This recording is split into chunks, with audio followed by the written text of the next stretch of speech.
28. augusts. Taisnie ir pašapzinīgi, droši kā jauns lauva. Salamana pamācības 28.1. Netaisnības skābes ir pārvērtušas manas dvēseles ķīmiju.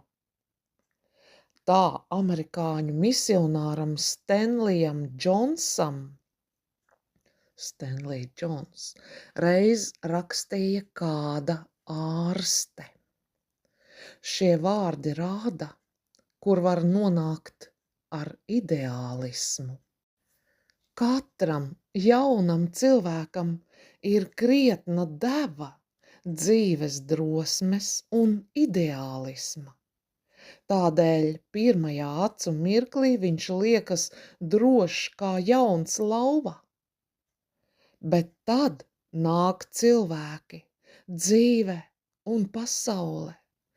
Tie mūs saista pie ikdienas, tie mūs apber ar netaisnību. Tas mums sagādā vilšanos. Tā beidzot dvēseles ķīmija ir pārvērtusies uz ļaunu. Tā mēs dabūjam savus kompleksus, ķildīgumu, trulumu, cilvēku nicināšanu, uzpūtību un aizvainojumu. Un vai tad ir tikai tas vien? Parādās vēl kas daudz ļaunāks – mūsu bezdievība un mūsu nospiestā sirdsapziņa. Vai tā ir dzīve? Tātad ideālisms to nespēja piepildīt. Tai jābūt brīnišķīgai Dieva dāvanai, kas to spētu. Pēc tās mēs ilgojamies.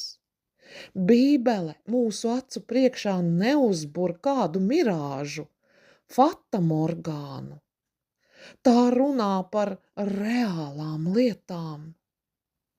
Droši kā jauns lauva, tādi mēs savā dzīvē varam būt, ja piederam taisnajiem. Kas tie ir par cilvēkiem? Tie, kurus ir taisnojis Dievs. Tādēļ, ka viņi tic kungam Jēzum Kristum. Viņam tie ir atzinušies savos grēkos, un viņš tos ir šķīstījis ar savām asinīm. Caur viņu tie ir salīdzināti ar Dievu. Tas dara drošus kā jaunus lauvas. Kungs, tu dziedē mūsu izpostīto dvēseles ķīmiju.